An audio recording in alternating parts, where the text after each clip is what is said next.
Homem morre com suspeita de dengue hemorrágica no oeste do estado. Se for confirmado, este é o primeiro caso de morte neste ano em Santa Catarina. Menos nesta Páscoa. O principal motivo é a alta dos preços. E ainda a manifestação que levou cerca de 100 mil pessoas às ruas da capital. O protesto contra a corrupção também pediu o impeachment da presidente Dilma Rousseff. No futebol, gol polêmico e confusão. Figueirense perde no Scarpelli e se complica no campeonato. E a invicta Chapecoense termina a segunda rodada do retorno na liderança. O Band Cidade desta segunda-feira já está no ar.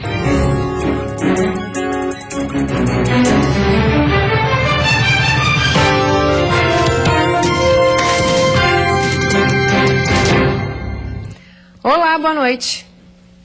Santa Catarina registra a primeira morte por dengue hemorrágica do ano. O caso aconteceu no domingo em Chapecó, no oeste do estado.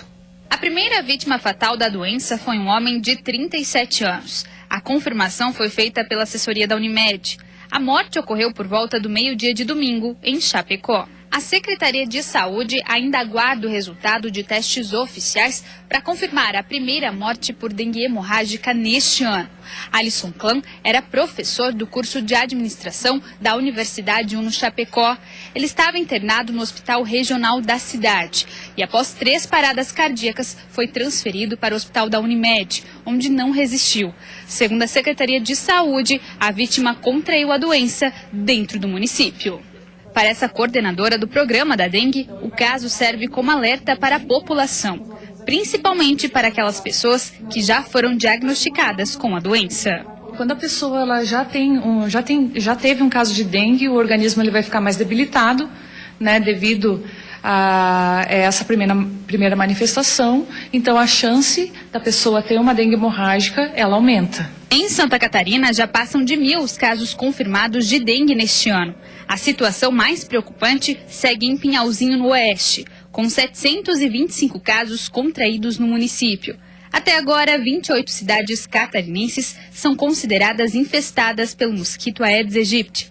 Os casos de Zika vírus também sofreram aumento. Agora são 13, todos importados, assim como os de febre chikungunya, com 9 casos. Trabalhos de prevenção e conscientização estão sendo feitos pela Secretaria da Saúde, com a ajuda do Exército, para tentar evitar que o mosquito se prolifere ainda mais. Eliminar qualquer depósito de água parada. Se eliminar, com a eliminação não tem como o mosquito se reproduzir. Só assim que a gente consegue acabar de vez com esse mosquito, né? Exatamente, com a eliminação de água parada. Estão faltando medicamentos de uso contínuo na farmácia escola da Universidade Federal de Santa Catarina. Atualmente são 12 remédios considerados essenciais para muitos pacientes.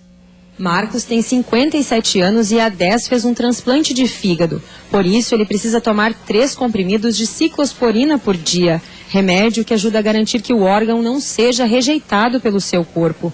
Mas há 3 semanas ele não encontra o medicamento na farmácia escola da Universidade Federal de Santa Catarina, em Florianópolis. Tive que recorrer, pedir ajuda, porque é uma medicação que ela flutua também, não é assim todo mês essa quantidade, pode aumentar a quantidade, porque vai muito do nosso organismo e dos exames, do resultado dos exames que dão, né? Mesmo drama vivido por Edson. Transplantado de rim há 9 meses, ele não tem como comprar o remédio ciclosporina 100 miligramas, que custa R$500 a caixa. E ele precisa de mais de uma por mês. O maior medo enfrentado por ele é ter de voltar a fazer hemodiálise. Falaram que não tem a previsão de chegar o remédio, né? E a gente está na espera. Agora eu tenho que ligar, correr atrás de um, correr atrás do outro, para ver quem é que tem para me poder tomar, porque é difícil achar.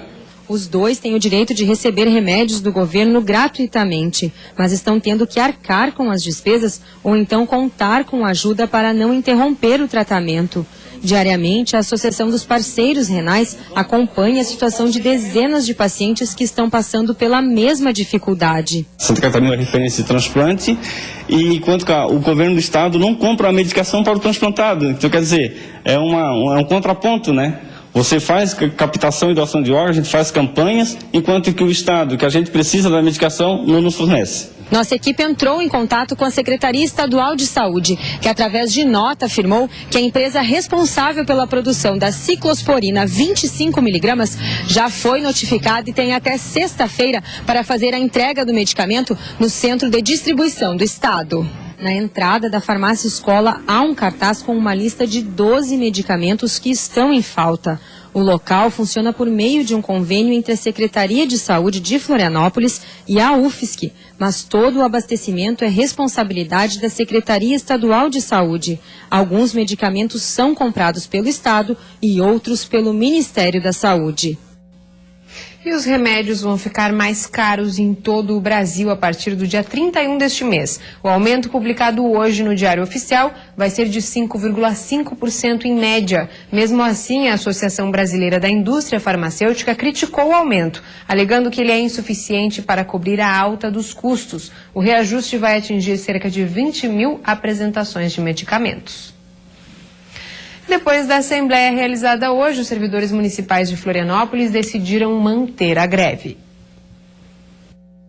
Desde que a greve começou no início deste mês, os trabalhadores aguardam uma proposta da prefeitura. Já o executivo se propôs a negociar assim que a categoria voltar ao trabalho. Segundo o sindicato, cerca de 70% dos 10 mil servidores da capital estão parados. Com isso, os serviços mais prejudicados são os atendimentos nos postos de saúde e na assistência social do município. A principal reivindicação dos servidores é a reposição salarial equivalente à inflação. Na semana passada, o Tribunal de Justiça de Santa Catarina considerou ilegal a greve e determinou a suspensão imediata da paralisação e o retorno às atividades sob pena de multa de R$50 mil por dia de descumprimento. Mesmo assim, os grevistas decidiram até então manter o movimento. E a seguir, veja como foi o protesto contra a corrupção e o governo Dilma em Florianópolis. Cerca de 100 mil pessoas foram às ruas.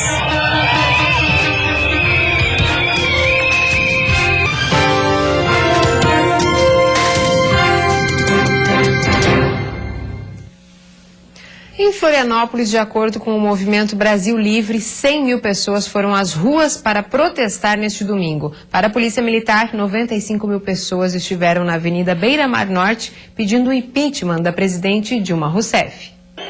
Vestidos de verde e amarelo, os manifestantes se concentraram em frente ao terminal de ônibus do centro de Florianópolis por volta das 4 horas da tarde de domingo. Com cartazes, eles pediam o impeachment da presidente Dilma Rousseff, o fim da corrupção e apoiavam as ações da Polícia Federal e do juiz Sérgio Moro. Eu peço ordem, decência. Eu peço que os políticos que roubaram sejam que nem criança e aprendam tudo de novo, tenham caráter. E se eles quiserem ter aula comigo, eu posso ensiná-los a ter caráter. A gente está cansado de ser lesado por esse partido que vem roubando a gente há mais de 10 anos. A gente quer fora pessoal corrupto, não importa de que partido for, mas o passo inicial é tirar esse partido do poder. Depois da concentração, os manifestantes seguiram até o trapiche da Avenida Beira-Mar Norte, uma das principais vias da capital de Santa Catarina. Durante o trajeto, eles gritavam palavras de ordem.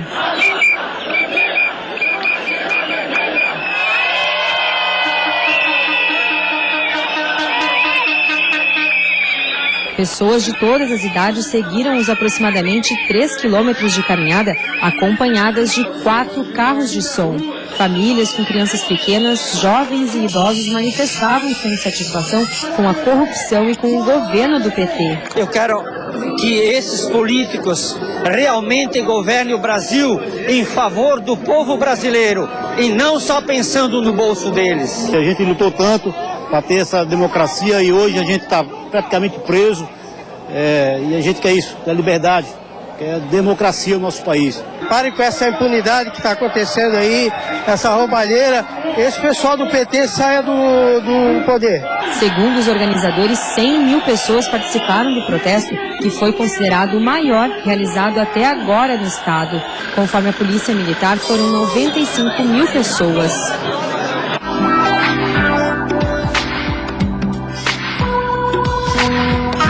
Terça-feira de muita nebulosidade em Santa Catarina. O dia começa com mínima de 10 graus na Serra e chega aos 25 ao longo da tarde. No litoral norte, o sol aparece pela manhã, mas dá lugar à chuva no fim do dia. A temperatura não passa dos 26 graus. No Vale do Itajaí, na região sul, termômetros registram máxima de 27 graus. No oeste, muitas nuvens e máxima de 28. Já na Grande Florianópolis, nebulosidade com algumas aberturas de sol e temperatura entre 20 e 26 graus. Começaram a valer hoje as mudanças nos nomes das linhas do transporte coletivo de Florianópolis. Com o objetivo de facilitar a localização dos ônibus por parte dos usuários, as siglas sofreram alterações e agora elas estão mais simples. Os números continuam os mesmos. Os usuários só precisam estar atentos à nomenclatura. Linhas como as que partem de Canasvieiras terão o termo Ticã agregado ao nome, por exemplo. Muitas irão trazer o terminal de saída e de destino como indicação. As modificações foram realizadas em 15 linhas do transporte público de Florianópolis. As alterações devem estar expostas em cartazes nos terminais e também poderão ser consultadas no site do consórcio Fênix e pelo aplicativo nos celulares. E depois do intervalo tem futebol, nova decepção. Em jogo marcado por gol polêmico e confusão, Figueirense perde no Scarpelli e se complica no campeonato. E a Chapecoense goleia, mantém invencibilidade e termina a segunda rodada do retorno na primeira posição.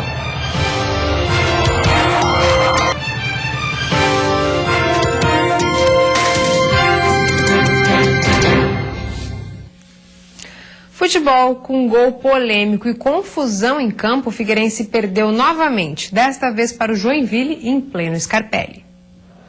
Um clima tenso sempre em que as duas equipes se respeitavam.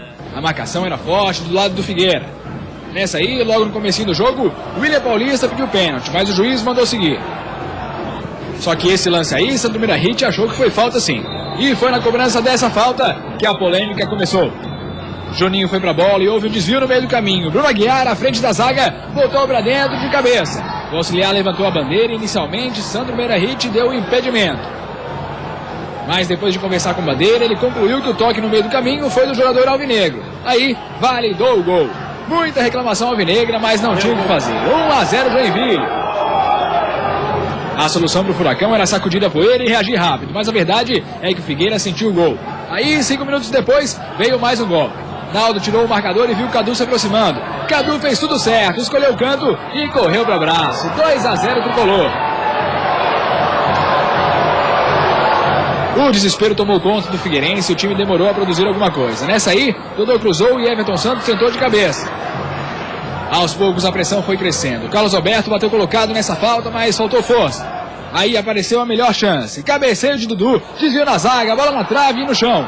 Ela quicou fora, mas os jogadores alvinegros queriam o gol na marra. Nada de gol, mas o lance animou o Furacão. Logo em seguida, Nirley desviou essa bola que passou muito perto. Parecia que ela não queria entrar. Aí, de cabeça quente, Carlos Alberto se irritou nesse lance, quando o William Paulista chegou empurrando. Na sequência, Bruno Aguiar veio tirar a satisfação, mas quem tomou o amarelo foi o meia do Figueira e o William Paulista, que tinha feito a falta. O Figueirense saiu para o vestiário vaiado pela torcida. Então, no segundo tempo, voltou decidido a mudar a situação do jogo. Mas se na primeira etapa a bola teimava em não entrar, no segundo tempo a coisa não mudou de figura. Comecinho no segundo tempo, cruzamento de Leandro Silva, bicicleta de Everton Santos para a área e Dudu mandou por cima. O Jack viu que o resultado não era confortável e voltou a produzir. Nessa jogada de Wellington Júnior. O jogo ficou morno por um tempo e só voltou a ficar movimentado depois que Cadu levou o segundo amarelo e foi expulso. Aí o Furacão foi para cima e nessa cobrança de falta de Badi, o torcedor não acreditou quando a bola não entrou. Dividindo com o Agenor, Nirley bateu na trave.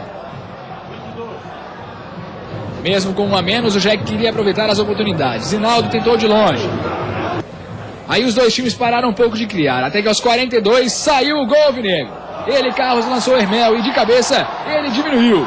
2-1. Ainda tinha tempo para empatar. E nesse lance, Agenor deu rebote e Gabriel Esteves botou para dentro, mas estava impedido. Deu Jack no Scarpelli. 2-1 em cima do Figueira. Nós tivemos muita oportunidade. A gente poderia ter empatado tranquilamente o jogo.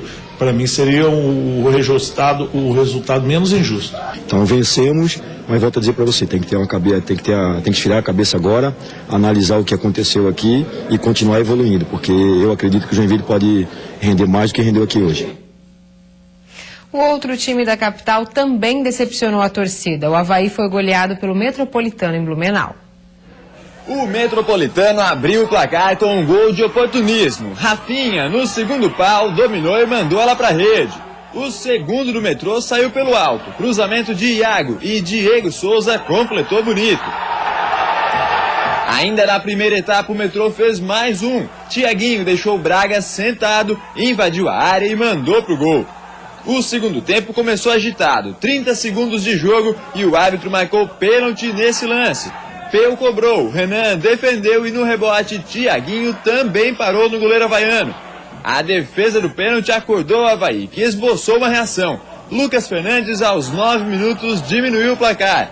Mas a reação durou pouco tempo. Aos 20, depois desse chute errado, a bola sobrou limpinha para o Tiaguinho. Fácil, ele fez o quarto e fechou a conta. Metropolitano 4, Avaí 1.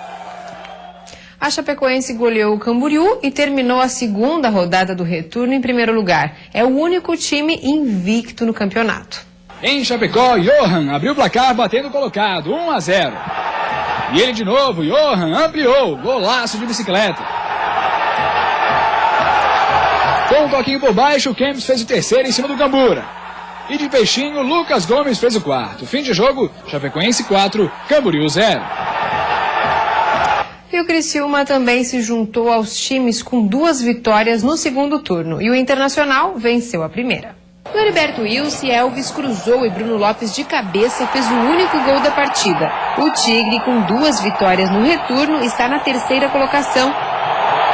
Em Palhoça, logo no início do jogo, o Bugre mostrou que queria a vitória. Aos 6 minutos, Cecel abriu o placar no Renato Silveira. O Inter de Lages tentou responder com chutes fora da área, mas sem resultado. Já no fim da primeira etapa, Gabriel tentou mais uma vez de longe e o goleirão do Bugre estava lá para segurar o resultado. O segundo tempo começou com pressão do Leão Baio. Romarinho ficou cara a cara com Thiago Rodrigues, mas não conseguiu passar por ele. Valdo Bacabal teve 2 chances em 2 minutos, mas também não conseguiu mandar a bola para a rede. O Inter não fez e acabou levando. Baggio de cabeça aumentou a vantagem dos donos da casa.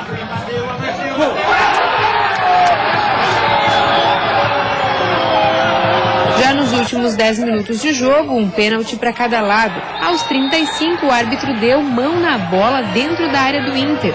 Alex Maranhão cobrou bonito, cheio de estilo e fez o terceiro do Bugre.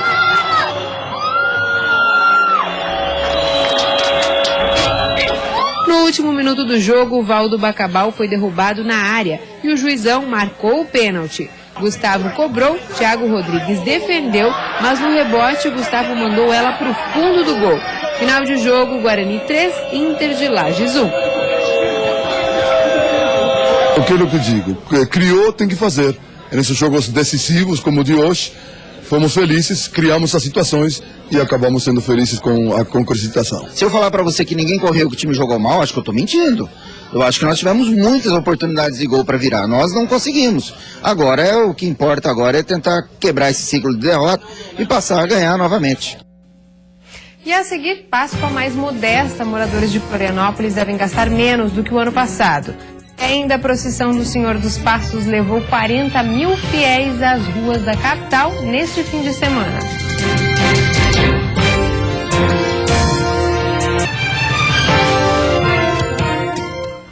Faltando poucos dias para a Páscoa, muita gente ainda não comprou os tradicionais chocolates. Mas os catarinenses devem ir às compras nos próximos dias e gastar em média mais de R$ 150 com os presentes. É o que aponta uma pesquisa da FEComércio. No estado, a grande maioria das pessoas deve comprar chocolates nesta Páscoa, cerca de 92% dos entrevistados, não deixando espaço para outros segmentos.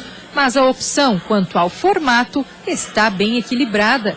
47% não vão abrir mão dos ovos e 44% vão investir em caixas, barras e produtos variados. 2 itens da pesquisa chamam a atenção: o grande percentual de público que vai recorrer à comparação de preços, 68%, e o alto índice de quem vai pagar à vista e em dinheiro, 76%. O resultado revela que o catarinense continua tendo acesso ao crédito, mas com esse dinheiro quer fazer mais com menos e, principalmente, ficar distante da tão falada crise econômica. O consumidor está muito precavido, ele está evitando fazer gastos, principalmente com cartão de crédito, e ele está muito eficiente na hora de comprar. Neste supermercado a expectativa é positiva e a previsão é vender 8% a mais este ano. Dados da Confederação Nacional do Comércio revelaram que os produtos podem vir para as prateleiras com acréscimo de até 13% desta vez. Mas para a FCDL catarinense, ainda é preciso entender uma novidade: o comportamento do consumidor está mudando. Quem conseguir entender a forma que o consumidor está pensando vai se destacar, vai ter uma venda mais expressiva. Apenas Florianópolis destoou no cenário estadual, enquanto em Itajaí a aposta está em gastos acima dos R$ 189 por pessoa. Na capital, o número não chegou aos R$ 105. A média em Santa Catarina ficou em R$ 151,76, cerca de 4% a menos do que no mesmo período do ano passado. Mas o setor sempre espera reverter a margem de erro da pesquisa e confirmar o tão esperado crescimento. Eu acredito que a gente possa ter uma surpresa agradável e ter os números positivos para esse ano, mesmo sendo baixos. Os dados são da Federação das Câmaras de Dirigentes Lojistas, em parceria com a FEComércio, e ouviram consumidores em 7 maiores cidades do estado. Está muito caro tudo, os ovos, muito pouco chocolate, os brinquedos são pequenos, não vale a pena. Tem outras opções assim, mais baratas e melhores assim, né? Que pode fazer uma cesta bonita sem gastar muito. Eu estou bem atenta, não vou ser enganada esse ano não. Estou pesquisando bastante. A procissão do Senhor dos Passos levou 40 mil fiéis ao centro de Florianópolis. Neste domingo, 40 mil pessoas seguiram em romaria da Catedral Metropolitana de Florianópolis até a Capela Menino Deus no Hospital Caridade.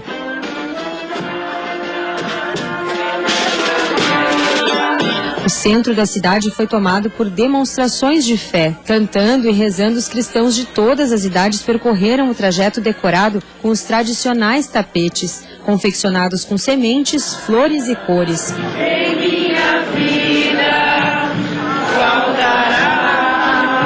O ponto alto da procissão, quando acontece o encontro das imagens de Senhor Jesus dos Passos e da Nossa Senhora das Dores, aconteceu às 4:30 da tarde.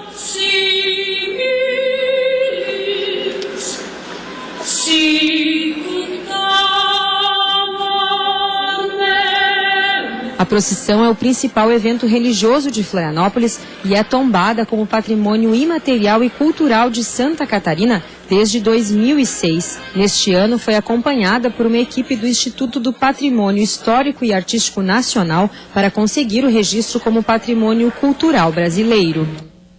O governador de Santa Catarina, Raimundo Colombo, esteve hoje no Ministério da Fazenda, em Brasília, e saiu com uma boa notícia com relação à dívida do Estado com a União. Sim, nós estamos pagando a parcela mensal dessa dívida em 90 milhões, ela vai reduzir para 30. É uma conquista significativa, mas nós vamos continuar o nosso mandato de segurança no Supremo, aguardando tocando em paralelo, né? Quer dizer, uma coisa não impede a outra. E a gente está evoluindo. Amanhã nós vamos ter uma reunião com todos os governadores envolvidos, aqui com o ministro da Fazenda, para tentar fechar esse acordo de consenso com todos os estados que estão envolvidos e que têm situações parecidas com a de Santa Catarina. Vem aí o Jornal da Band. Uma boa noite para você. Até amanhã.